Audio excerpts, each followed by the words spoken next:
A very good morning to everyone. Today we all have joined here through this e-portal for the CME on Paediatric COVID.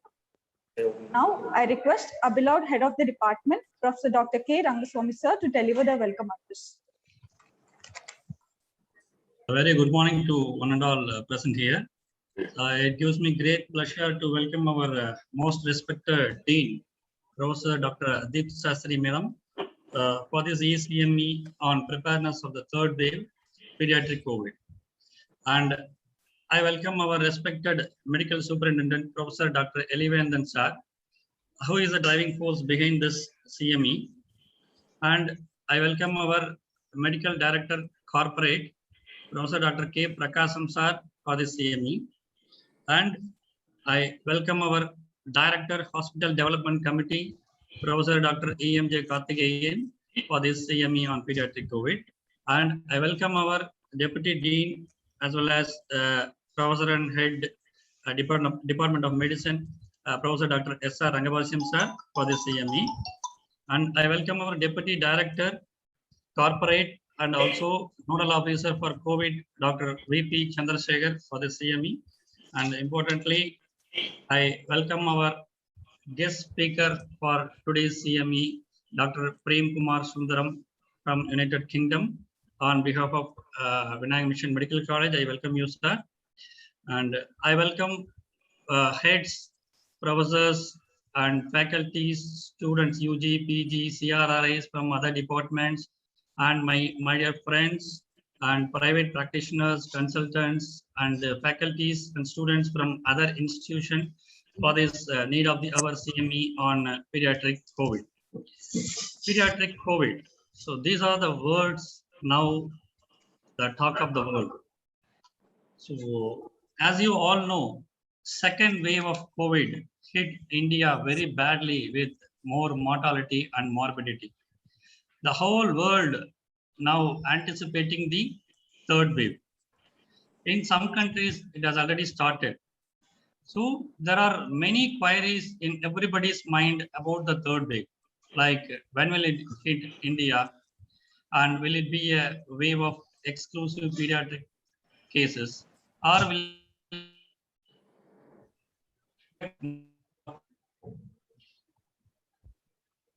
Actually,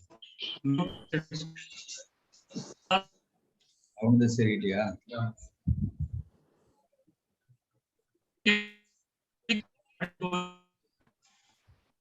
With the available and experiences we get the incident and severity of the disease will be the same as like in first and second wave in wave.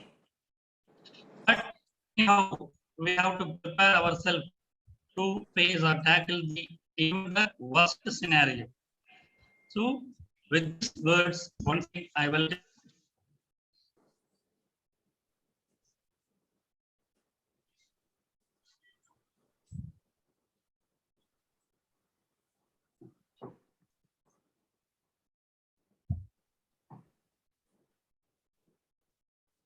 Dean ma'am, you can address ma'am.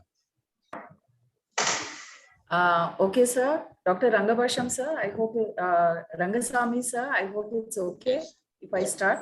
Okay, sir. Respected Medical Superintendent, Dr. K. Elivandan, respected Director, Hospital Development Committee, Dr. Emj Karthik, respected Deputy Dean, Dr. S.R. Rangabashim, distinguished Speaker of the Day, Dr. Premkumar Sundaram, respected Head, Department of Paediatrics, Dr. K. Rangaswamy, faculty, Department of Paediatrics, heads and faculty of other departments and institutions, UG and PG students, good morning. The conduction of today's CME assumes importance in view of the reports regarding the third wave of COVID, which might affect children below 18 years of age.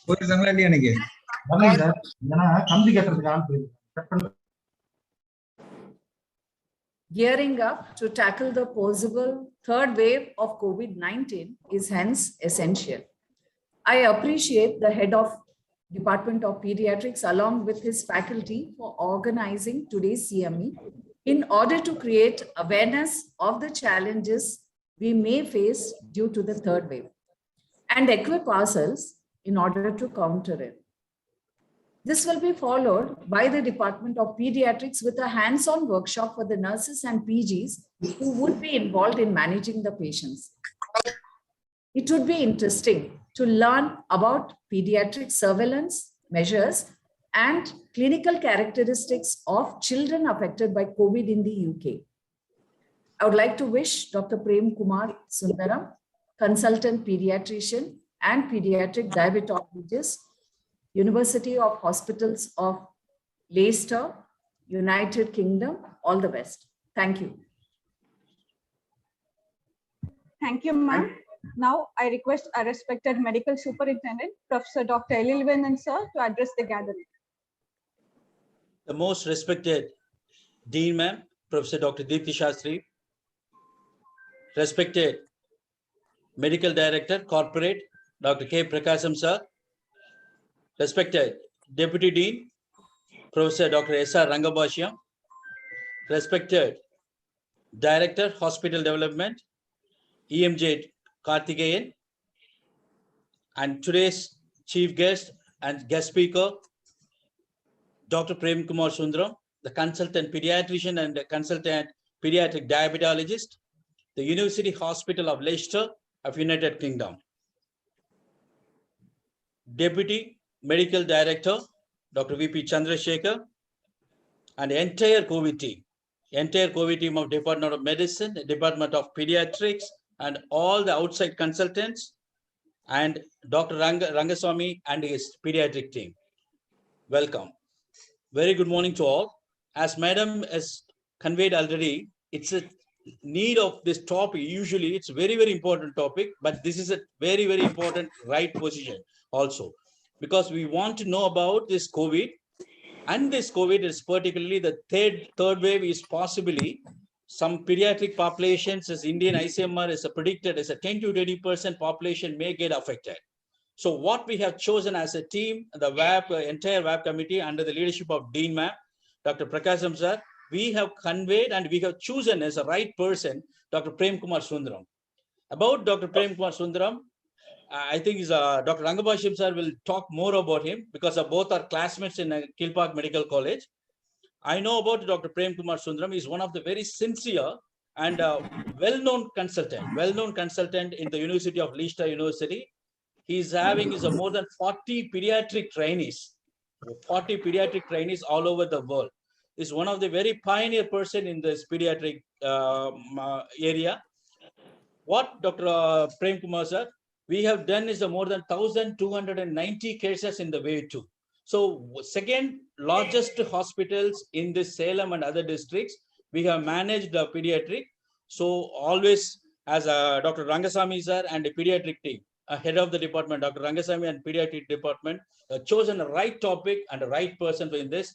I wish you all the best, sir. Please welcome to the Vinayaka missions because of our entire faculty, sir. Thank you. Good luck. Thank you, sir. Now I request our respected Medical Director Corporate, Professor Dr. K Prakasam sir, to say a few words. Respected Dean, Dr. Deepthi Shastri, and Medical Superintendent, Dr. Elilvendan, Deputy Dean, Dr. Rangabashimsa, Hospital Development Director, Dr. Karthik, Deputy Medical Director, Dr. Chandru, Nodal Officer of COVID, and Dr. Rangasamy, Head of the Department, Pediatrician, and his team, and the Speaker of the Day, and the Chief Guest, Dr. Premkumar Sundaram. First of all, I congratulate the Pediatric Department. In fact, this CME is going on everywhere, in IMA also, and we are conducting the pediatric COVID symposiums everywhere. And I always used to say for pediatricians, they have two advantages. Number one, pediatric cases cannot be treated by everybody because the doses are different and That is one advantage there. Others cannot interfere their practice. Second, when the mother brings a child to the pediatrician, the mother also becomes his patient. Then the sisters and brothers also his patients. So the pediatrician, by saying one patient get to 4 patients benefit. Like that in COVID also, we know that pediatric patient should be an attender, preferably the family member, who are likely to get a COVID also. So the problems of treating pediatric COVID is entirely different of treating the normal COVID patients, which Dr. Premkumar is going to enlighten to us. So again, I wish Dr. Rangasamy and his team for arranging this wonderful topic. And once again, I congratulate them. Thank you. Thank you very much. Thank you, sir. I now request a respected Director, Hospital Development Committee, Professor Dr. Emj Karthik, sir, to say a few words. Good morning to the respected dignitaries who are present on the Zoom platform. For the preparedness of the third wave of COVID, the pediatric COVID, I think this is an apt topic which is necessary. And I think the knowledge which is going to be shared by Dr. Premkumar Sundaram with his experience from the UK statistics and studies will definitely go a long way and also help in preparation of the pediatric COVID management in our hospital. And I wish all the best for the CME as well as a good interaction and an academic, and which helps in the beneficial for the pediatric patients in our hospital. Thank you and best wishes. Thank you, sir. I now request a respected Deputy Dean, Professor Dr. S.R. Rangabashimsa, to say a few words. Respected administrative members, colleagues, professors, consultants, and my dear student, and my dear Dr. Premkumar Sundaram, very happy to speak about my classmate. So we studied together in undergraduate in Kirupananda College. So Prem supposed to be a very calm and quiet student during his undergraduation, and a very disciplined student, and he was a very brave student. He got some certificate of honor in few subjects. Am I right, Prem? Yes, thank you. Yes, a very bright student. And I think he was working after completing DCH, he was working at Child Trust for a while. Is it not, Prem? Yeah, Child Trust, then I was in Sundaram Medical Foundation. Yes, sir. Then he went to UK. So very happy to see him after 20 years. And thanks to Dr. Elil Vendan for bringing him for the Zoom platform to give this wonderful lecture. He is a very right person, a very knowledgeable person to speak about this topic. And I wish all the best for the pediatric department to conduct this webinar. And we will listen to Dr. Prem's lecture, a lecture from a very knowledgeable person. Thank you. Thank you. Thank you, sir. I now request our Associate Professor, Dr. R. Saranya ma'am, to introduce our guest speaker. A very good morning, dignitaries and students. I am very much delighted to introduce our guest speaker for today's CME, Dr. Premkumar Sundaram. He has done his MBBS from Kirupananda Medical College, DCH from Maulana Azad Medical College, New Delhi, MD Pediatrics from Grant Medical College, Mumbai, and he has completed his DNB Pediatrics. And he is also a proud degree holder of MRCPCH and FRCPCH. And he had his various pediatric subspecialty training in the hospitals of Birmingham, Milton Keynes, and Manchester. He is also the principal investigator for many research studies on type 1 diabetes. He has numerous publications in renowned international journals to his credit. He is a guest member of professional bodies such as Royal College of Pediatrics and Child Health, British Society of Pediatric Endocrinology, and he has vast teaching experience in teaching UG and PG students for more than 20 years. Currently, he lives in Leicester with his wife, Dr. Rupa, and 2 sons. Dr. Rupa is a very good friend and a UG batchmate of our beloved medical superintendent, Professor Dr. Elil sir. The speaker was introduced to our department by our MS sir. Currently, Sir Dr. Premkumar Sundaram sir is working as consultant pediatrician in University Hospitals of Leicester. His special interest is in pediatric diabetes. He's also tutor responsible for training pediatric postgraduates in his trust. Now, I welcome Dr. Premkumar Sundaram to deliver the CME talk on pediatric COVID. Thank you. Thank you, Dr. Saranya, for the kind introduction. Good morning, ladies and gentlemen, and respected faculties. I want to thank Vinayaka Mission for this opportunity. So it looks like we have got a very strong family connection to Vinayaka Missions because my classmate Rangabashimsa is the Vice Dean, and my wife Rupa's classmate Helil is your medical superintendent. And it all started, I got to thank Professor Elil Vendan because it all started Elil speaking to my wife, and my wife put an order that I need to speak, and I'm here. So thank you once again for all the kind introduction. And I want to thank, big thanks to Dr. Rangasamy because he has been in regular contact with me to arrange the CME, and a big thanks to him. So let me start with the Leicester actually. So you all know that's the Leicester, and it is what we call as in Midlands. That is the name of my hospital because University Hospitals of Leicester Trust has got 3 hospitals, and I work in an hospital called Leicester Royal Infirmary. And what is Leicester famous for? One, Leicester is a very multicultural, diverse community. And we have got a big South Asian populations. In fact, 25% of the population in Leicester are of Indian origin. And we have got a very famous football club. It's called Leicester City Football Club. And 5 years back, we won a very famous trophy called Premier League. And I have to say that we have got a Gandhi statue in Leicester. So anybody who visits Leicester, always take them to a road called Belgrave Road, where you can see the Gandhi statue. So coming to my talk, so what I'm going to do is a couple of slides on epidemiology of COVID, especially in children. Then why we know that COVID was a mild disease up to now, and why is COVID-19 not severe in children? Hello, And how do they present? How do COVID present in children? What are the clinical presentations? And I'm also going to talk a little bit about MISI or PIMS-TS, which is multi-system inflammatory syndrome. How do you manage children with COVID or MISI? And I also want to touch upon what are the other effects of COVID pandemic. So we all talk about COVID, but what are the other effects? And a little bit on vaccination. So as Dr. Rangasamy said in the beginning, and all the countries in the world are overwhelmed with COVID.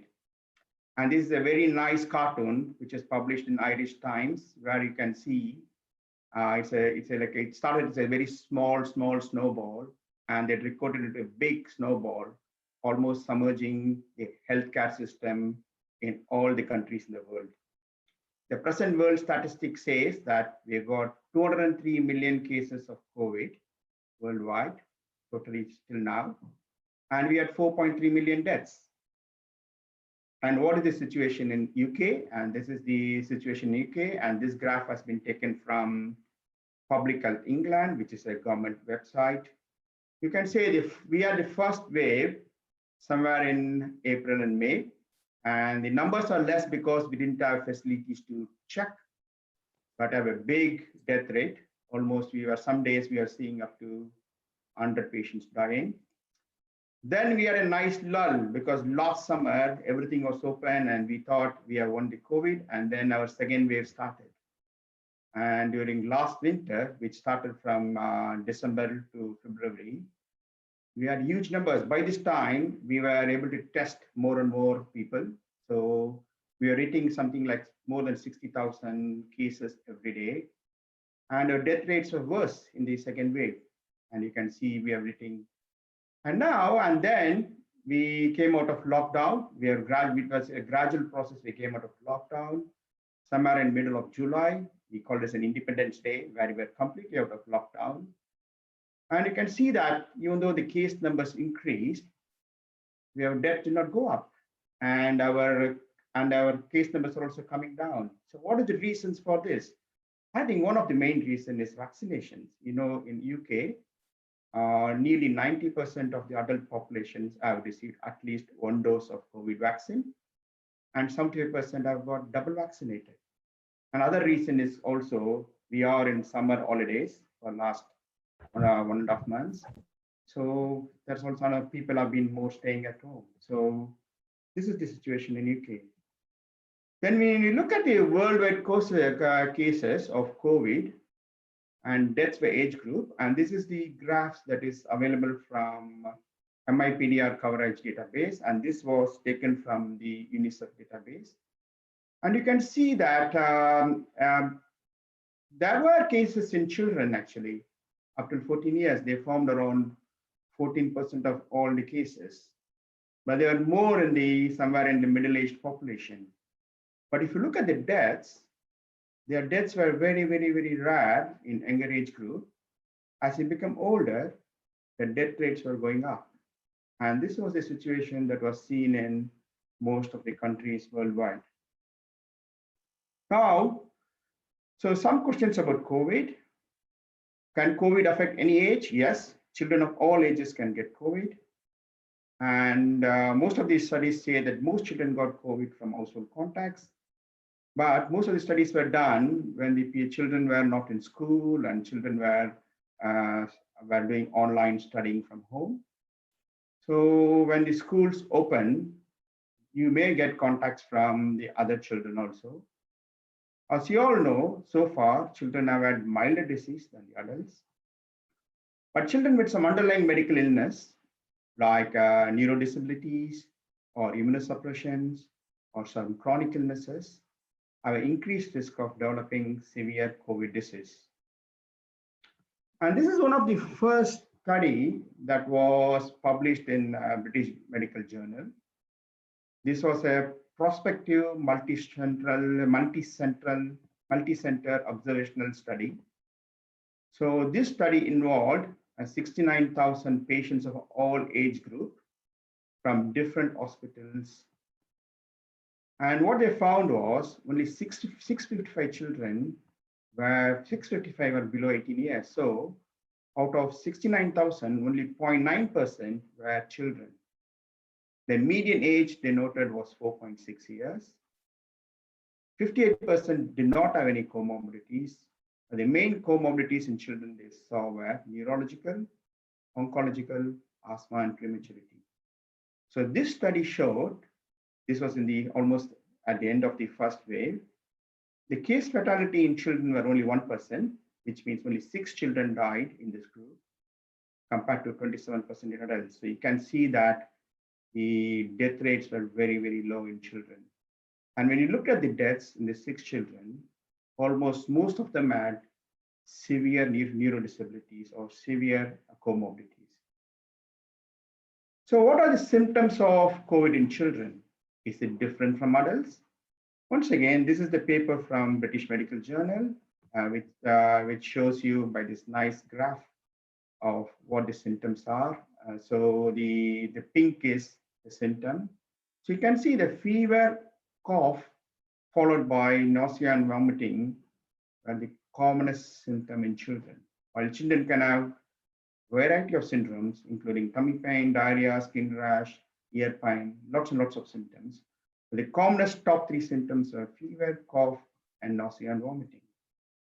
And is it different from adults? So once again, this is a paper from British Medical Journal. It's a global health paper. Once again, this paper compares 2 studies. And first one is a systematic review, which was published in European Journal of Paediatrics, which looked at disease symptoms in 1,700 children. Other is a study from CDC, which looked at 10,000 adults with COVID. And you can see that fever and cough are the commonest symptoms. And the breathing difficulty was only seen in 8% of the whole group of these children. When you look in adults, nearly 50% have breathing difficulties. So the lower respiratory tract infection in children were less likely than in adults. Now, coming to the question. So we know that so far, the COVID-19 has been less severe. Most of the children had either were asymptomatic or had a mild or moderate disease. A small group of children had a severe or a critical disease.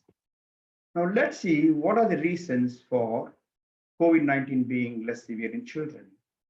That's I will encourage people, especially the PGs, to read this paper, which was published in Archives of Disease in Childhood. This was published almost 2 or 3 months back. It says, why is COVID less severe in children, by Zimmerman and the team. So they have put different hypotheses. Let me take through a few of them. As you all know, our children are lucky because they don't have comorbidities like diabetes or hypertension. So we know from our experience in adults, people with comorbidities like diabetes, hypertension, obesity, or chronic kidney disease, they have got an increased risk of severe disease and also death. So one reason we know is, that COVID is almost like a disease involving the endothelium of the vessels and also affecting the clotting function. And some of the comorbidities will increase the risk of having endothelial disease and abnormal clotting function. And luckily, our children have got a very strong endothelial function, and the clotting doesn't become abnormal in children. Other thing they talk about is the ACE2 receptors. You all know that the COVID virus, which has got spike protein, and the spike protein attaches to the ACE2 in receptors, which are present in lungs and also upper airways and also in other organs. And it is said that children have got a low concentration of ACE2 receptors, which may be the reason why the COVID-19 is less severe in children. The other hypothesis is, which say that is, we've got two types of immunity. One is innate immunity, which we are born with, and then an adaptive immunity, which we develop in due course. And it is said that children have got a stronger innate immunity than older people, which could be also the reason why we are less severely affected in children. Then you know that we talk about COVID-19, which is a coronavirus, but there are other human coronaviruses which have been known for. In fact, in UK, we do during the winter months, we do a test called nasopharyngeal aspirate to look for viruses in any child presenting with cough, fever, and breathing difficulty. And we have picked up this coronavirus, which is not COVID-19, because the human coronavirus was causing a common cold and other infections. So people say that they could have some cross immunity, so the children could be protected. Another interesting thing I read was about melatonin. You know that children have got high melatonin levels. That's why they sleep better than us. And also studies have shown that the bats, which are the carrier of COVID-19 virus, SARS-CoV-2, have got very high melatonin levels. So there is some hypothesis which says that high melatonin levels can protect against cold. Then the other important factor they talk about is the role of live vaccines. You know that most of the children get live vaccines like BCG, MMR, and also oral polio vaccines. And these vaccines can have some protection against the COVID infection. Then last is, we all know that the higher the intensity of viral exposure, the more severe the infection. Hopefully our children, most of them have been getting the infection from the household contacts. Unlike adults, they are at home, then they go to work, they move to they get exposed to more people, which could be also the reason for a low severity of infection. The same thing, there's a nice article from this journal, which has shown pictorially the information I've shown you before about the reason why the children have reduced susceptibility to COVID-19 infection. Oh, this was we all did our Royal College of Pediatrics and Childhood did an audit in the beginning of the pandemic, and they published and they said that COVID presentation happened in 3 different clusters. The commonest cluster was called as a respiratory cluster. These are the children who presented with fever, cough, upper or lower respiratory tract symptoms like cough, cold, fever, shortness of breath. The next group they called was a mucocutaneous entry cluster. These are the children who presented with headache, myalgia, fatigue, GI symptoms like vomiting, diarrhea, abdominal pain, rash, and conjunctivitis. We know that this cluster is now what we call as a PIMS-TS or pediatric multi-inflammatory syndrome related to COVID, or MISI, multi-system inflammatory syndrome due to COVID. Then we also see a cluster of some children presenting with neurological symptoms like seizures or confusion. Now, how can we classify COVID-19? So you can classify into these types. You can have a type which is called asymptomatic, where these children don't have any symptoms, but their RT-PCR is positive for SARS-CoV-2 virus. In fact, in UK, all the admissions to the hospital are screened with RT-PCRs, whether they come for fever, whether they come with illness, or whether they come with injuries, or if they come for any surgeries. Any admissions to the hospitals in UK, they get an RT-PCR test so that they can be appropriately isolated. Okay, and I have seen many children who do not have any symptoms of COVID having a positive PCR test. So there is a big group of children who don't have symptoms but can have a positive PCR for SARS-CoV-2 virus. Then comes the mild. These are the group which has got upper respiratory tract symptoms like cough, cold, fever, or with GI symptoms like vomiting and diarrhea. Then comes the moderate. This is the group, they have fever, cough, and some breathing difficulties. They can have radiological changes, but they do not need oxygen. So they are not hypoxic. And the next group is the severe. These are the children who have signs and symptoms of respiratory distress, and their oxygen saturations are less than 92%. So they need supplemental oxygen therapy. And also another group where they come with neurological signs and symptoms. And last group, which is very, very, very small in number, are those with respiratory failure needing mechanical ventilation, or those presenting with signs of shock and multi-organ failure. And this is the group that has to be managed in pediatric or children's intensive care units. So this is a nice slide which shows a spectrum of COVID-19. Okay, so the COVID-19 and COVID-19 associated MISI can be divided into two types. One is an acute COVID-19. Other is a COVID-19 associated with these inflammatory states.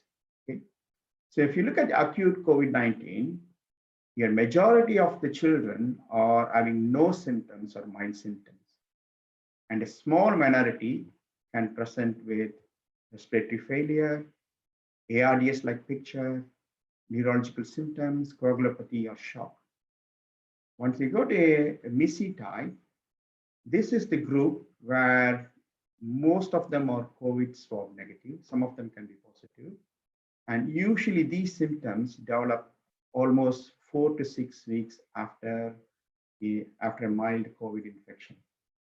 So we can have a febrile inflammatory stage. These children present with persistent fevers. And when you do some bloods, you get a raised inflammatory markers, but they do not have a multi-system involvement. Then the next group is where they present like Kawasaki disease-like illness. I'll talk more about it later. And the third group is the severe type, which presents as a shock and multi-organ involvement.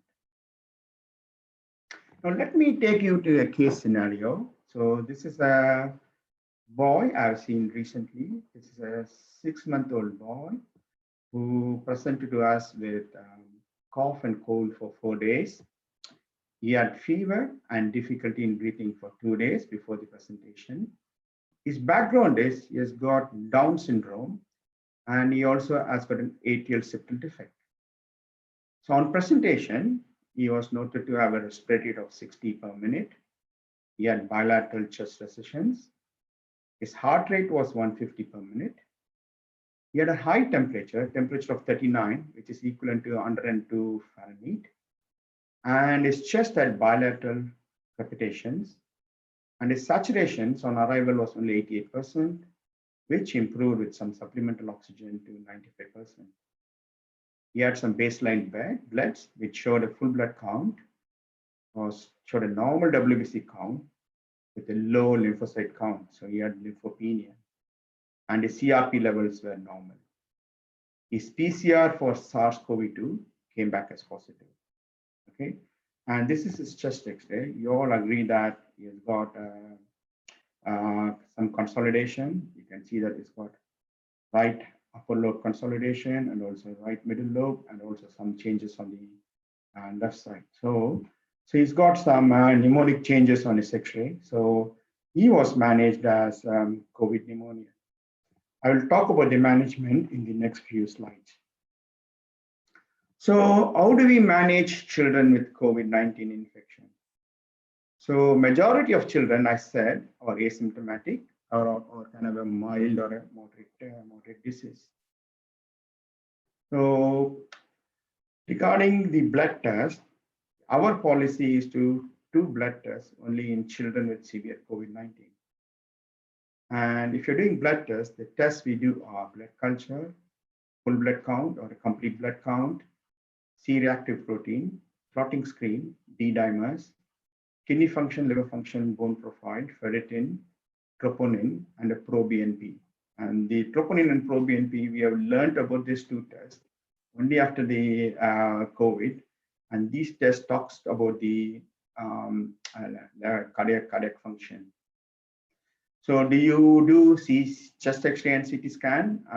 You know, in adults, CT scan is almost like a primary investigations, but in children, we have not done CT scan routinely. So maximum we do is a chest X-ray, because you know that CT scan in younger children is not easy, because if you have to do, you have to give sedation or put them to sleep by GA. And also we know that CT scan is doing something like 100 X-rays. So the risk of radiation is very high. And we are not going to gather more information by doing CT scan in children. Some of the sick ones who are in intensive care may need this, but CT scan is not routinely needed, because I know in adult patients, after the RT-PCR test, they go a CT and they are graded depending on the CT changes. But in children, our experience is you do not need a CT scan in a mild or moderate disease. Probably some of the older children with severe disease or critical disease, you have to consider that. And our experience, most of the children with COVID-19 can be managed at home, and the management is supportive. Sometimes we may have to admit children if the parents are very anxious, or the parents who come from a very difficult family background, where it's a single mother or a teenage mother who cannot cope managing a child at home, then we may have to admit. So admission is individualized actually. Otherwise, most of the children with COVID-19 can be managed at home with appropriate safety netting. And the management, I said, is supportive. And so they need paracetamol. In the beginning of the COVID pandemic, there was a lot of information about not using ibuprofen, but later, our Royal College of Pediatrics and Child Health said that we can use ibuprofen. But any child who is not drinking properly, avoid ibuprofen because of the risk of acute kidney injury. And the parents have to be advised how they are going to hydrate the children orally. So most of the children with a mild disease need just a supportive management. Now, regarding antibiotics, we always consider antibiotic in sick children, or if there's a clinical deterioration, or the X-ray changes showed suggestive of lobar pneumonia. Because you know that children, even though we think about COVID-19, they can present with bacterial infection, they can present with sepsis. Any sick children, we should not forget sepsis as the top cause, because the is the sepsis that kills children. So don't forget sepsis when a child is present very unwell. When you look at the pediatric studies, they show that 8.5% of children with COVID had a coexisting bacterial infection. So the amount of coexisting bacterial infection is low, but use a clinical judgment. If there's a sick child in front of you, we always start at antibiotic because you may not get a COVID swab immediately. It may take time. And what antibiotics we use your local guidance. So in UK, the commonest antibiotic we use for the first-line antibiotic we use is either amoxicillin, comoxiclav, or cefuroxime. So these are the antibiotics we use. And if you consider atypical cover, we use clarithromycin. Now coming to respiratory support, this is very important. So all our children, we start who needed oxygen. If the saturations are below 92%, we use a low flow nasal cannula oxygen. So that is what is needed in most of the children. And it is very safe and it is not an aerosol generating procedure. So the staff we are managing are better off using this. But some children who cannot manage their saturation on low flow nasal cannula oxygen, we have been using this high flow nasal cannula oxygen. This device has been going on for the last few years. The one we use in UK is called Vapotherm. The main advantage is you can give very high flows of oxygen to this. For example, when you give oxygen to the nasal cannula, most of the time you can't give more than 2 or even 3 liters per minute. But in high flow oxygen, we can use oxygen at high flows, and you can also exactly know what FOA of oxygen you're giving. So we usually start with 2 liters per minute per kg. For example, my last patient, we started with a low flow oxygen. The child was hypoxic, so we have to escalate to high flow oxygen. The dose we use is 2 liters per kg per minute. So my patient was 5.5 kilograms. So we started at 11 liters per minute. Okay, and then we can wean. So most of our patients only need this. And when you use high flow nasal cannula oxygen, this is almost like an aerosol generating procedure. The staff you are dealing with this patient has to be very, very cautious. So you need to have a full PPE because there's an increased risk of getting COVID.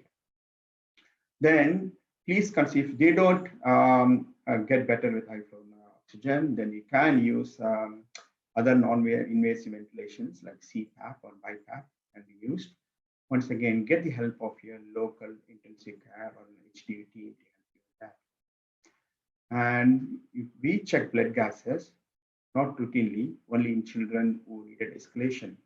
The child just needs a minimal oxygen. They do not need a blood gas. It's not going to give us any more information. What is really important is early discussion with the critical care team so that we know how we could escalate to the next level of care, which will be a mechanical ventilation. And all the information I've been giving you are from the guidelines that has been published by Royal College of Pediatrics and Child Health, which is easily available through, if you do a Google search and put FRCPCH COVID-19, you get lots of guidelines and which could be used. And as I said, appropriate protection to staff if you're going to use an aerosol generating procedure, like an high flow nasal cannula oxygen, CPAP, BiPAP, or mechanical ventilation.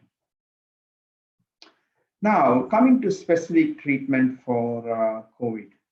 Okay, you all heard about the recovery trial, and this trial was started in UK, and it was started on a huge number of people, mainly based in adults.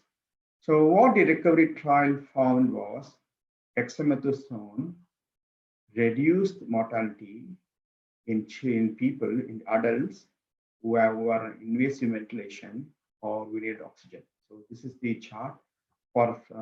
This is a chart. As you can see, those who used who are on oxygen, dexamethasone reduced the mortality. Same way, those who are on invasive mechanical ventilation, dexamethasone reduced mortality. But people who do not need oxygen, there is no role of dexamethasone. In fact, if you look at this graph, usual care was better in the people who do not need oxygen. So specific treatment, the guidelines for children has been extrapolated from the adult guidelines. So what the Royal College of Pediatrics says, consider steroids in children more than 5 years with severe or critical COVID disease. And the dose we use is dexamethasone, 0.15 milligram per kg per day. It can be either given IV or oral, or usually for 10 days, or until the child is discharged, until they have been off oxygen and they are discharged. In children below 5 years, you consider steroids only on case-by-case basis. For example, my patient I described before, who had this COVID pneumonia. So we started with low flow nasal canal oxygen, then went to high flow nasal canal oxygen, and we have to start this child on steroids. And the child was weaned off oxygen in the next few days. Now, what is the role of remdesivir? I know that there are a lot of questions about remdesivir, but in UK, remdesivir is only licensed for children above 14 years or more than 40 kg, with COVID-19 requiring supplemental oxygen. But remdesivir can be used on a very compassionate basis in a very sick children. But it is not easily available for us. We have to go through a very special pharmacy. Now, once again, this table shows very nicely the role of dexamethasone. You can see this table is divided into critical, severe, mild, and moderate, and then different types of respiratory support. As you can see that recovery trials showed benefits in UK patients in critical and severe cases where they needed mechanical ventilation or oxygen. In children, in adults with mild to moderate disease with no respiratory support, recovery trial found no benefit and may be harmful. So that is the bottom line. So you can consider steroids in children if they got severe or critical disease, but there's no role in the mild to moderate disease. Now, in UK, all the children with severe COVID, we always try to get them into the recovery trial. This is the recovery trial for acute respiratory COVID. So at present, the randomization is only available for children about 2 years. So if about 2 years, the randomization is either for usual management or they use a drug called baricitinib, which is a JAK, oral JAK inhibitor, Janus kinase inhibitor. And if you're about 12, there is a randomization occurring for either using standard treatment versus synthetic neutralizing antibodies. And this is only used for more than 12 years of age. Once again, these are only available for as a study, and you can't use it as a routine treatment. So these are the investigational treatment as a part of the recovery trial. You can use this baricitinib, which is an oral Janus kinase inhibitor. You can use synthetic neutralizing antibodies, but they can be only used under the recovery trial. And they also use biologicals, mainly for HIMSTS or the MISI, where they use tocilizumab and anakinra. This once again part of the recovery trial. I'm going to start with another case discussion. This is a 15-year-old Asian girl who presented with fever for 6 days and rash for 3 days. And she had an abdominal pain, diarrhea, and vomiting for 2 days. And these are the initial observations. When she presented to our ED, her airway was open, respiratory rate was 40 per minute, saturations were around 94-95%, and she showed heart rate of 160, blood pressure was low, and capillary refill was slightly prolonged. And she was drowsy and was responding to voice. So what do you all think? So do you all think that She should be in a shock because of tachycardia. Heart rate is 160 is very high for a 15-year-old with some hypertension and prolonged capillary refill. So she received 20 ml per kg bolus and also started on IV antibiotics. And her CRP came back as very high, which was 403 milligram per liter. And she had a raised WBC count with neutrophilia and low lymphocyte count. She also had a raised urea and creatinine, which is like an acute kidney injury. And clotting was very abnormal with a raised PT, APTT, and D-dimer. And troponin B, pro-BNP, which are the markers of cardiac functions, were very increased. And ferritin levels were increased. And his COVID PCR was negative. So she was transferred to pediatric intensive care. She almost presented like a toxic shock syndrome. So we started on IV ceftriaxone and clindamycin. She was given IV immunoglobulin. She needed adrenal infusion after needing 40 ml per kg of saline bolus. Her echo showed an impaired LV function and mild pericardial effusion, but there was no coronary artery aneurysms. And her blood culture did not grow any streptococcal or staphylococcus, and repeated was normal. So this was during the first pandemic. This is a typical case of PIMS TS we saw. And since then, we have been learning and we are becoming better in managing them. And she got better in 10 days and went home. I'm going to show some of the results of these patients. Very interesting. If you look at the top one, WBC count, which was very high, it gradually improved. And the lymphocyte count, which was very low, which was improved over a period of 10 days. And C-reactive protein, which was 400 milligram per liter, came down to less than 5 over a period of, once again, a week to 10 days. Ferritin, which was very high, came down over a period of 7 days. Same way, D-dimer, which was really high, 11.2, came down to normal. Fibrinogen, which was high, came down to normal. And this pro-BNP and troponin were high, and they got better in the course. So just a few slides on the MISI or PIMS-TS. So in UK, we call it PIMS-TS. It's a pediatric inflammatory multisystem syndrome, temporarily associated with COVID. You all know that it was described first in London hospitals. It's called the Evelina Children's Hospital. That was where the first case was described. This happened in mid-April. Because when the COVID pandemic started in March, as pediatricians, we had a really good time because suddenly all our admissions reduced, our emergency, we didn't see many patients, we were all put on COVID duty, and all our juniors were moved to the adult wards. It's mainly the seniors who are managing the old pediatric hospitals, but we didn't have many patients. And then we started seeing the 6 children one by one, not in huge numbers, but it was coming. So the first case was described in London, and then by 1st of May, the FRCPCH was able to produce guidelines to manage this condition. Then they started seeing in other countries. By May, middle, they saw a few cases in Italy, and they started seeing similar cases in European countries, and then in America. And now it is well established that it is a condition which is associated with COVID. So our definition is based on the Royal College of Pediatric and Child Health definition. So our definition says persistent fever more than 38.5. These children have got a significant inflammatory response, like my patient, ICRP neutrophilia. They can have single or multi-organ dysfunction, either shock, cardiac involvement, renal, GI, or neurological.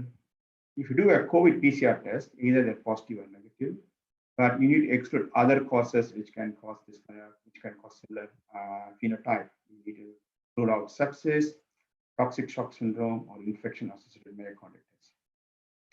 In the case definition for MISI is almost similar to that, but with slight difference.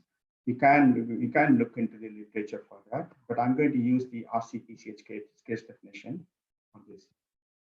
So if you can classify PIMS-TS or MISI into 2 types. In UK, we classify them as Kawasaki disease-like phenotype or non-specific.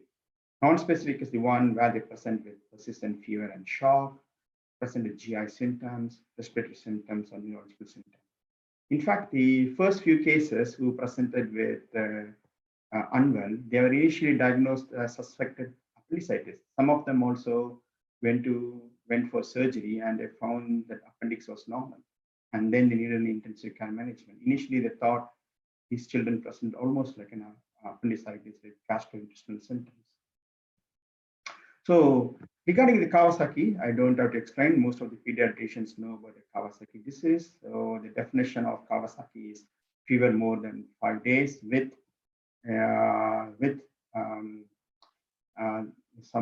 the following symptoms. So non-purulent conjunctivitis, oral mucosal changes where they can have red lips and a strawberry tongue. They can have a rash, which is a pleomorphic rash presenting over the face and trunk. And they can also have a peripheral changes where they can have an edema or a swelling of hands and feet. And later stage, they can have a desquamation. And also they can have lymphadenopathy, which is unilateral on the neck. So when you look at PIMS DS, some of these children presented like a Kawasaki disease-like picture, and some of them presented in shock. So how do you differentiate acute severe COVID from PIMS DS? So when you look at the literature, the acute severe COVID is more likely in children with underlying medical condition, but PIMS DS or MISI was seen mostly in healthy children. In fact, in our experience, most of the children who had PIMS DS or MISI were either from African background or from Asian background. I do not know why actually. So they are more seen in children from ethnic minorities rather than white children. If you look at the age of children who presented with PIMS DS and MISI were older than children with acute severe COVID. And in acute severe COVID, all of them had a RT-PCR positive, while in PIMS DS, there were some of them were positive, but most of them were negative, but there were evidence of previous infection. If you look at COVID antibodies, they came back as positive. And in acute severe case COVID, the pulmonary was the main involvement. They had pneumonia and ARDS-like picture. But in PIMS DS, they had shock, myocardial dysfunction, and GI symptoms and hypertension symptoms. So coming to investigations, we follow Royal College guidelines. You can see there's a first line investigations, which is baseline, full blood count, CRP, urea electrolytes, LFT, bone profile, and a blood culture. And the second line investigation has to be done within 12 hours of admission. And these are the investigations which I mentioned before. And always consider doing an ECG, X-ray, and an echocardiogram as a part of the second line investigations. Now, how do you describe the severity of PIMS DS? Okay, so anybody who has got a persistent hypertension or tachycardia needing more than 40 mL per kg, or who has got low oxygen and needing oxygen supplementation, these are the clinical features to say they are severe PIMS DS. Same way, if you have a CRP more than 150 or increasing other inflammatory markers like ferritin, D-dimer, creatinine, lactate, troponin. These are the features of severe PIMS DS. Similarly, if you have cardiac involvement like abnormal ECG, coronary artery aneurysm, LV failure, these are the features of severe PIMS DS. So how do you manage you all know about the management of Kawasaki disease. The first line management is intravenous immunoglobulin. We start at a dose of 2 grams per kg per IV. You can consider second dose if there's a partial response, but our guideline says that consider IV methylprednisolone if the child is less than 1 year or they already got coronary abnormalities. The second line is IV methylprednisolone, and the third line is embryological therapies like anakinra or tocilizumab, but you need to have MDT discussions. But what happens in UK is they usually start on the first line treatment, and further treatment, they try to recruit them for the recovery trial. Same way for a non-specific phenotype like my patient, you can consider intravenous immunoglobulin if there's an evidence of coronary artery abnormalities, or there's a criteria for toxic shock syndrome, or there's an evidence of progressive disease or persistent fever more than 5 days. And the second line is, once again, you can use methylprednisolone, and third line is biological therapy, but this has to be done only after MPT discussions. So in the UK, there is a multidisciplinary team whenever there's severe MSTS, and this team consists of usually infectious disease consultant, that is a pediatric intensive care specialist, there is also a cardiologist and also a rheumatologist. And they form a team and they discuss regularly about the patients. Now, a few words about long COVID. Actually, we all know that there's a lot of information on literature about long COVID in adult patients. For example, 13% of adults had symptoms at 4 weeks and 4.5% had symptoms at 8 weeks. This is from King's College, London, COVID symptom study. So there's recently a paper that is published in Lancet. This is about the symptom profile in UK school-age children. What they found was the average illness was 5 days in younger children, less than 12 years, and was 7 days in children above 12 years. And they also noted that 4% of the children had symptoms at 4 weeks, and only 1.8% had symptoms at 8 weeks. But when you look at the duration of illness, the percentage of people who were symptomatic beyond 8 weeks was much smaller than adults. What were the common symptoms? The common symptoms are headache, tiredness, sore throat, and anosmia. And they also found that most of the children recovered completely when they went beyond the 8 weeks. So this is something, there's a lot of studies are being done. So we'll have more and more information about long COVID as we are going to see more children. Now, we all know that most of their families, they work from home, and they are working from home, and also they have to manage the children with their education. So all the children were doing online school education. So it was really stressful, not only for the families, but also for the kids. So what are the indirect effects of COVID? So as being a diabetologist, I found there was an slightly increase of type 1 diabetes in children. In fact, every year in Leicester, we see at least 40 to 50 children with type 1 diabetes. For the last 1 year, our incidence increased almost 70 children. Another thing we noticed was most of the newly diagnosed children with type 1 diabetes presented in severe diabetic ketoacidosis. One of people think, was it possible by COVID, or other reason is the delayed presentation because family did not want to come to hospital and they waited late till they brought their children to the hospital. And recently, last year, I also noticed there was a mini epidemic of type 2 diabetes in teenagers. This is because most of the children, they stayed at home and they were not allowed to go out, they didn't have opportunity to exercise, and they all put on a lot of weight, and some of them presented with type 2 diabetes. In Leicester, normally we have 2 to 3 children presenting as type 2 diabetes in teenagers, but in the last 1 year, this increased to almost 10 children. And we also getting more referrals for tick and tick-like attacks. In fact, every clinic I'm seeing at least one child who has presented with tics. And they are not like simple tics, they are coming with quite a severe tics, severe motor and phonic tics. Last week I saw somebody who was almost going into the spectrum of Tourette syndrome. We also had an increase in the eating disorder referrals, especially among girls. And this is a nice paper on psychological impacts of in children, published from the group in AIMS in Indian Journal of Psychological Medicine.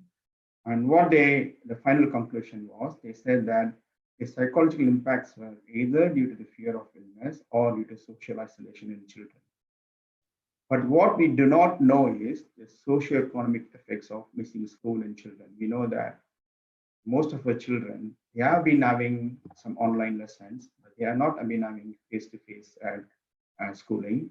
And we do not know what is going to be the long-term effects of this group of children. How is it going to affect them economically? Is it going to affect them socially? And that's a big question to answer. Now, coming to my last few slides, this is about COVID vaccinations. So you all know that COVID vaccination has done a great job in adults. And I'm very pleased to say that one of the reasons that our deaths and numbers have come down is because of vaccination of almost 73% of our population had to go to COVID jabs. Now, I'm going to keep it as a debate. So, what are the pros and cons of vaccination in children? Okay, so we know that we said that COVID is a milder disease in children. We also know that death rates are very low. So, when the resource is limited, when we don't have enough vaccines, do we use the vaccines to vaccinate adults who are at the risk of dying, or are we going to vaccinate children? So this is one of the debate actually. Okay, but what are the advantages of vaccines? So we know that even though the COVID is mild in children, some children can have severe COVID, can get MSTS or MIS-C or long COVID. So by giving vaccination, you are preventing this. Then with the advent of Delta variant, there's a real concern that children are going to be affected. So we are going to see more children, even though so far, and even though we have started the third wave, and Delta variant is the commonest virus in UK now, we haven't seen increased numbers. So one issue is, because Delta variant is going to cause severe children, so is it worth vaccinating children? Another thing is, by vaccinating children, you can also protect the vulnerable adults in the family. And by vaccinating children, we also will be more confident to send children back to school and back to the routine clubs and sports and everything. One of the cons is, they say, of the side effects. So myocarditis, you know, is a very sad and very rare side effect of the messenger RNA vaccine. In fact, if you look at the literature, they say the incidence is nearly 60 per million. But if you look at the incidence of myocarditis due to severe COVID disease, it's almost 450 per million. So these are the debates about whether we vaccinate all our children with COVID vaccination or not. What we do in UK, so the only vaccine that is licensed in children more than 12 years in UK is Pfizer vaccine, Pfizer-BioNTech. But in other European countries, Moderna is also licensed. I know that 2 of the Chinese vaccines, Sinovac and Sinopharm, also are licensed in children, but I don't have any experience. So we follow the recommendation by JCVI, which is a Joint Committee for Vaccination Immunization, so which recommends 2 doses. So any child who has got an increased risk of COVID, anybody has got a background of Down syndrome or significant learning difficulty or immune suppression and neuro disabilities, our committee recommends vaccinating them. Similarly, if there's an household contacts or immunosuppressed between 12 to 17 years, then this committee has to vaccinate. But healthy children, 16 to 17 years old, just last week, they have agreed to offer 1 dose of vaccine, single dose, and the second dose will be decided in autumn depending on the information they get. Okay, so this is the situation in UK. I do not know what is the situation is in India, but I heard that Covaxin, there's a trial has been done in Indian children, but I do not know the results. So this is, I'm just going to end up with some reassuring data. This is the data that has been published as preprint. These are the 3 articles. Okay, and this is the data from UK, and this data was almost covering a year, first and second pandemic, March 2020 to February 2021. So what they found was nearly 5,000 children were admitted with COVID compared to 360,000 children for other emergencies. In UK alone, we have had almost 500,000 children who have been tested positive for COVID until now. Of these children, only 250 children needed admission to intensive care. So the numbers are really low. So the chance of getting admitted to ICU in children, according to these studies, were 1 in 50,000. And we had only 25 children died of COVID so far in this 1 year period. And the absolute risk of death is 1 in 500,000, okay, or 5 lakhs. Okay, so this is the reassuring data, which is just published a week back. And this is based on 3 studies, which is still in preprint stage. You can all look at the studies. So to summarize, COVID-19 so far is a milder disease in children. And I showed you that the clinical spectrum is varied actually. Okay, it can start from mild disease to severe disease to critical disease, and also go into a spectrum of the inflammatory conditions. But it's really important that we don't drop our guns. We still need to be very, very cautious because we are learning about COVID day in and day out. And it's really important that you need an MDT support, multidisciplinary team support to manage sick children with COVID-19. And when we are concentrating on COVID-19, please do not forget about indirect effects of COVID-19 in children, because what has happened in UK is, in fact, I was covering acute pediatrics last week, and we have this RSV bronchiolitis epidemic now going on in UK. Normally, this RSV season is usually in winter months. This is the first time I'm seeing RSV bronchiolitis in summer months. This mainly because for 1 year, there's such a strong social isolation. People did not meet each other. Children did not go to school. So there's one big group of children did not have any of the viral infections. Now the RSV has come with vengeance, and our hospitals are flooded, not with COVID, but with RSV infections. So do not forget the indirect effects of COVID, especially other medical conditions which could be missed if you just only concentrate on COVID. And also don't forget the mental effects of COVID in children because of social isolation, and also because of children not attending school. So do not forget that. And regarding COVID vaccination in all children, we have to await more evidence. And whatever you say, the bottom line is we need to increase the vaccination coverage in adults. So this is a very, very important bottom line. So we have to vaccinate as many adults as possible, because if you look at Israel, when they vaccinated their adults, they found the COVID incidence dropped in children. Okay? So our aim is to vaccinate as many adults as possible so that we can improve their immunity, which not only protects the adults, but also protects the children. Okay, thank you for listening. This is a cartoon which really depicts what we are doing now. So this is a class photo of 2020 where the children and teachers are socially isolated. And thank you for listening, and I'll take any questions. Thank you very much, sir, for your excellent, elaborative and informative session. And thank you for your recent UK data, which is showing less mortality, 1 in 5 lakh children dying because of COVID, which gives us some relief about the third wave. And as you mentioned, CT scan is not mandatory in children, unlike in adults. And thank you for emphasizing on indirect effects, that is post-COVID complications and mental illness in children, and importance of increasing vaccine coverage. Thank you once again. Thank you very much, sir. So I have a query. Can I ask you? Yes. Yeah. Sir. So you said there is increased incidence of diabetes following COVID infection. What could be the reason for that? Is there any islet cell destruction due to COVID virus? Yeah, it's because what we know is because type 1 diabetes is a multifactorial disease. So there are 3 factors. Now the one is there's a genetic preponderance. That's why it's happened in certain HLA genotypes. The next one is there's an environmental trigger. And normally it used to be a virus. So previously we used to think it's an enterovirus that was triggering it.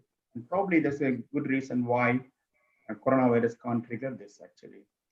Okay. But on saying that, none of the patients, because we have swabbed every child that presented DA with diabetes, not even one child had a PCR positive. It looks like probably they had a previous infection, which would have precipitated this process. And third is the immune dysregulation, which creates the autoimmunity. So it's a possibility that people who are got HLA type, which is making them prone for autoimmune disease, which are environmental trigger like virus, can precipitate diabetes. Thank you, sir. So what are all the difficulties encountered while treating DKA with COVID infection? your experience, sir? Other than Yeah, safety and features? no, there was no difficulty in treatment because only thing we saw was most of the children when they presented DKA, they were severe DKAs because they almost had a pH of 6.9. The bicarbonate was very, very low. So all these children needed some of them needed managed in intensive care because they were so severely acidotic. Because when they got severe acidosis, the risk of developing cerebral edema is very high. So they have to be managed in intensive care. In UK, we got a very nice protocol published by British Society of Paediatric Endocrinology and Diabetes. So everybody follows the protocol to the UK. So there's no difficulty in management, but where we manage is the question actually, because they were having severe DKA, we have to get them in pediatric intensive care bed. Thank you, sir. Now the session is open for discussion. Just you can unmute yourself and ask doubts. There are some Somebody questions. has asked about happy hypoxia. Yes, sir. There are some questions in chat box. Yeah. Sir. I will read out. Yeah. Questions. About happy hypoxia. Does this occur in pediatric age group? How to recognize the same? Okay. I haven't seen an happy hypoxia in pediatric age group. You know that children are very open. If they're unwell, they're going to cry and they're going to be upset, they're going to be irritable. So I haven't seen an happy hypoxia because all the children who needed oxygen, you know that they're unwell because they had a significant respiratory distress, their respiratory rate was very high, they had a marked recessions, they had head bobbing, they had tracheal tag, all the signs of respiratory distress was there. So we did not see, it's a good question, but I didn't see IP hypoxia in the pediatric age group. The next question is, obesity is said to be a risk factor for contracting COVID-19 infection in adolescents. What is your personal experience? Yeah, definitely, because some of the children we saw it, because I saw a couple of children with COVID pneumonia, and they were obese. But what you have to consider is the numbers are very small. Actually, the number of children we have seen is very small. Okay, so definitely obesity is a risk factor for contracting COVID. So next one is, if fever persistent for more than 5 days in COVID peak time and RT-PCR negative, then shall we order COVID antibody test without any other symptoms? The only finding is fever for more than 5 days without other features of missing. Yeah, I think it's not going to, just doing antibody test is not going to help you in the management. No, so doing a antibody test will tell you had a previous COVID infection, but it is not going to help you in any management actually. If there's a fever testing more than 5 days, I think it's more important to do the other blood tests like full blood count, CRP. All those tests are more useful because you can have high fever and they may be evolving into either a Kawasaki-like phenotype or like an EC phenotype. So you could, because I told you, if you look at the PIMS-TS, there are 3 types. Now, one is just inflammatory state, that is one stage. The next stage is where you get this Kawasaki-like phenotype. And third stage is the full-blown severe PIMS-TS. So you may be in the early inflammatory stage. So the doing inflammatory marker is more useful than doing a COVID antibody test. Next one regarding the diabetes type 2, COVID-19 plus newly developed type 2 diabetes in children. What treatment is preferred there? Insulin or insulin plus OHA, oral hypoglycemic, or OHA? Okay, I think it depends what the presentation is. Okay, so if they present with a very high HbA1c levels and they have got a proper osmotic symptoms, polyuria, polydipsia, weight loss, then initial stages, you may need to start them on insulin to get some control, okay? And otherwise, most of the children you can manage with metformin. So that is the first line of our management in children. But do not forget, most important will be your lifestyle change. It's really important that we spend time to concentrate on that. Healthy eating, exercise. In fact, all the children now, I've got a phone. The first thing I do is ask them to open the phone and to tell me how many steps they have done. Because most of the Apple phones or Android phones, you've got a step calculator. Then every clinic they come, I concentrate on that. So it's really important that you concentrate on healthy lifestyle, which is healthy eating, get a dietitian into them. 2 is the improving the physical activity. I don't even talk about exercise, talk about increasing the physical activity. And 3rd important thing is cutting down screen time. And it's really important that as pediatricians, we need to concentrate on these 3 things.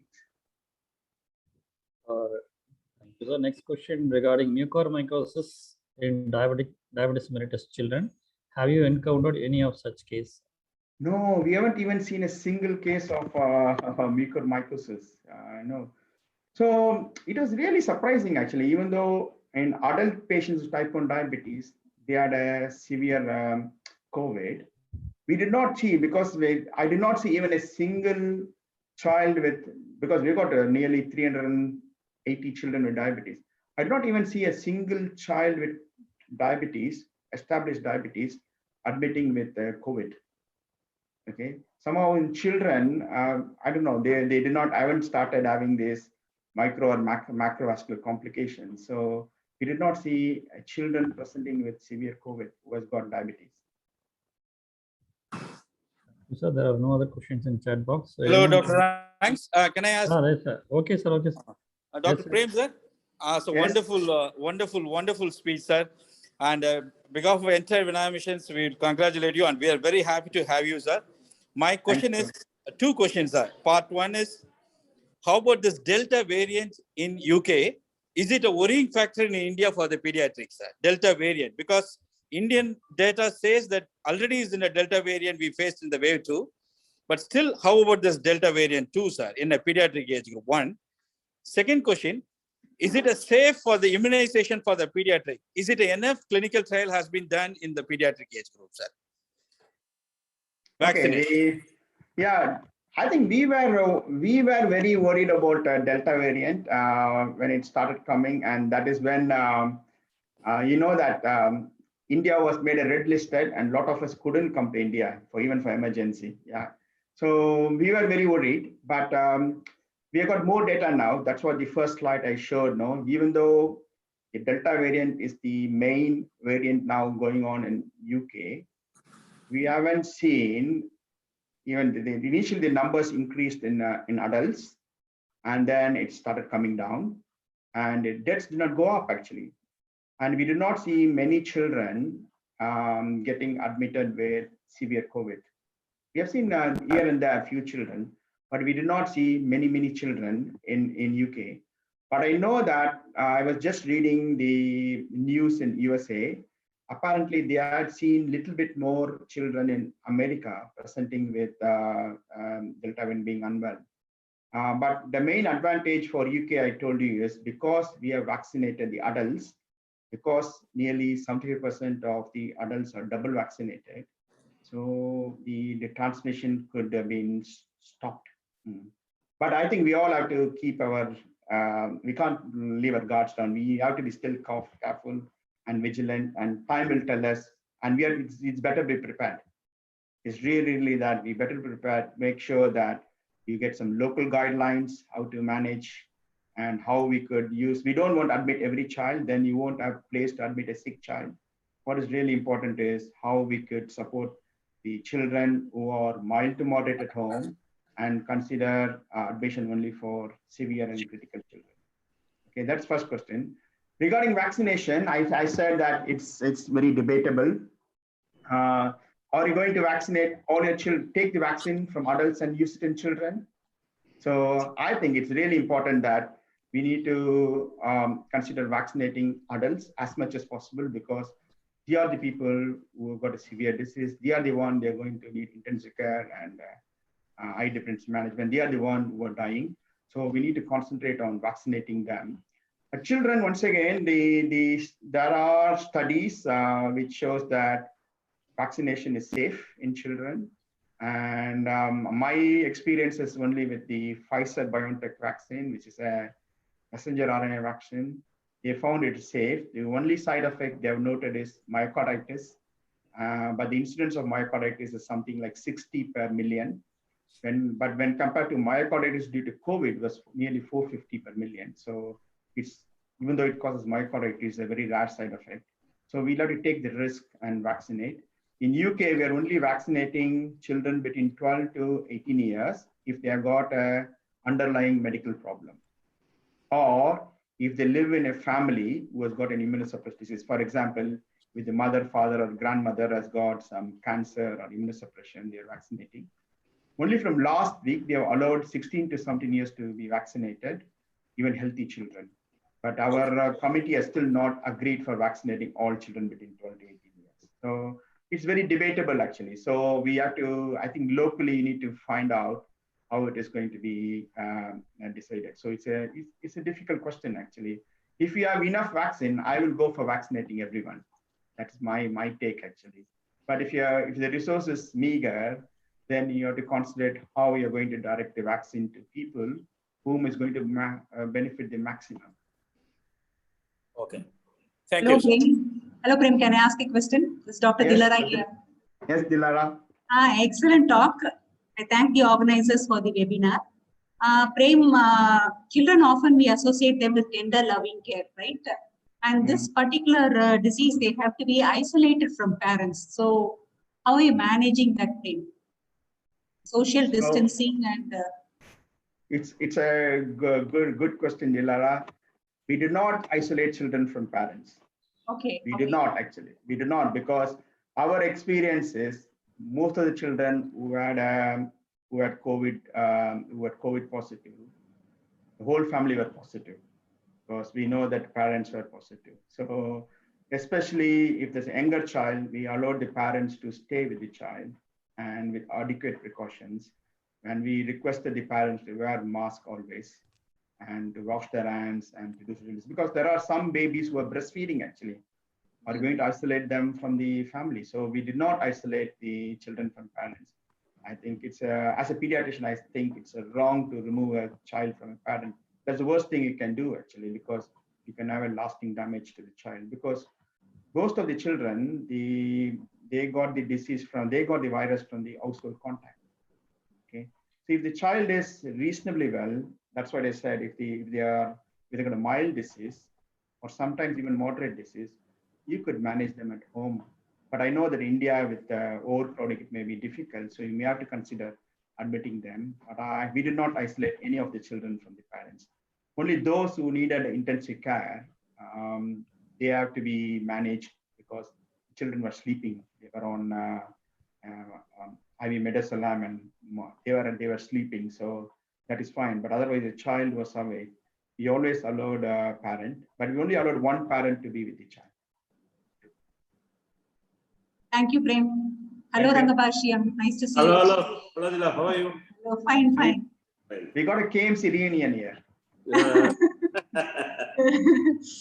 Telling Sendil also, actually. Sendil didn't join. Yes. Okay. We have another question in chat box. Could you tell about inhalational steroid usage in children with COVID-19 without bronchial asthma history? Yeah, it's a good question, but I personally don't have experience in children, because I know that they have used inhaled budesonide and budesonide in adult patients, but children we never used, actually. So in children, what I said, it's in a severe or critical COVID. Now the dexamethasone before was a part of the recovery trial, so we couldn't use it directly, but now we clearly know that we can use that, actually. So we mainly used dexamethasone. In some of the PIMS DS, we used other steroids like methylprednisolone. Sir, as you said, we have to allow a parent with the child inside the COVID ward. Is it possible to wear a mask for 24 hours inside the mask for the parent? But most of them, What I think, can be done for that? It's difficult. Now, I don't know how do you isolate. Do you have it in a single room or do you have it in a bay? Because here we were using single room facilities if they were COVID. Anyway, they have to wear a mask for 24 hours. the child, they may not maintain the I know cough it's difficulty. difficult. I know it is difficult, but that is better than if you're going to completely isolate the mother Yes, from a yes. baby. I agree. I think look at that. I think the child is going to be very unsettled. If they are in intensive care, that is different. But in a general pediatric ward, I think it will be difficult to isolate. If it's the older children, once again, they're fine. But I'm talking about infants and toddlers. These are the very difficult group. If you're going to completely remove parents, it's going to be, you are not able to settle this child. Can we allow two attenders for 12 hours? Yeah, you can. Yeah, because here we had a policy of here we had a policy of allowing one parent, but they can swap over actually. One at a time for 12 hours. Every 12 hours. Okay, sir.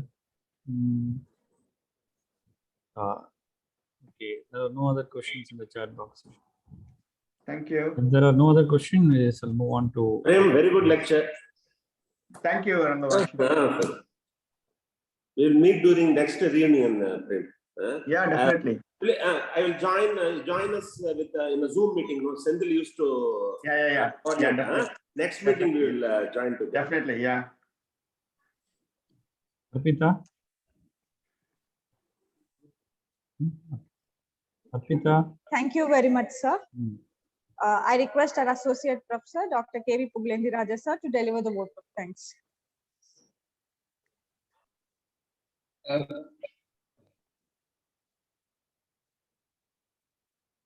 Arpita, am I audible? Yes, sir. Yes, sir. Yes, sir. Is the video all right? Yes, sir. Very good afternoon to everyone.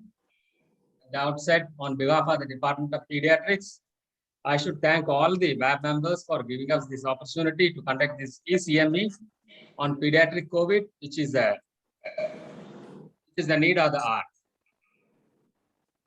My sincere thanks goes to our most respected Dean, Professor Deepthi Sastry Madam, for all her encouragement and support, not only for the CME, but also for all the academic activities of our department.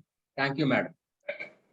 My heartfelt thanks goes to our most respected medical superintendent, Professor Edilvandan sir, for his kind initiative and also in helping us getting a renowned pediatrician as a great guest speaker for today's CME, and that too at a very short notice. I should thank our most respected Director of Corporate, Professor Prakasam sir, for his kind words. Thank you very much for your constant support and guidance, sir. I sincerely thank our respected Director of Hospital Development Committee, Professor Emj Karthik sir, for his encouraging words. I thank our respected Deputy Dean, Professor Rangabashimsa sir, for his felicitation and kind words. A sincere thanks to our Deputy Director of Corporate, Dr. V.P. Chandrasekhar, who could not join today he has personal work. My wholehearted thanks to Dr. Premkumar Sundaram, our colleagues.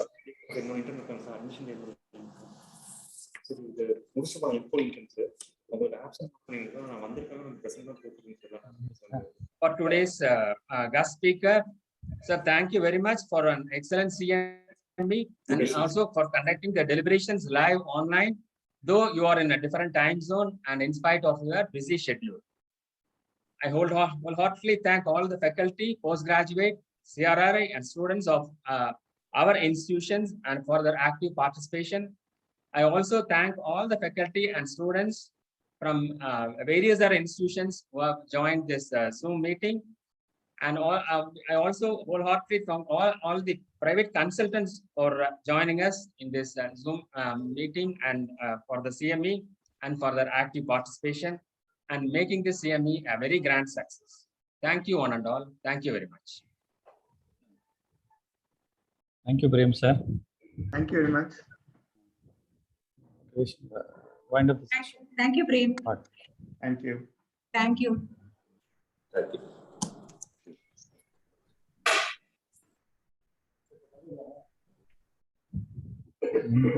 you.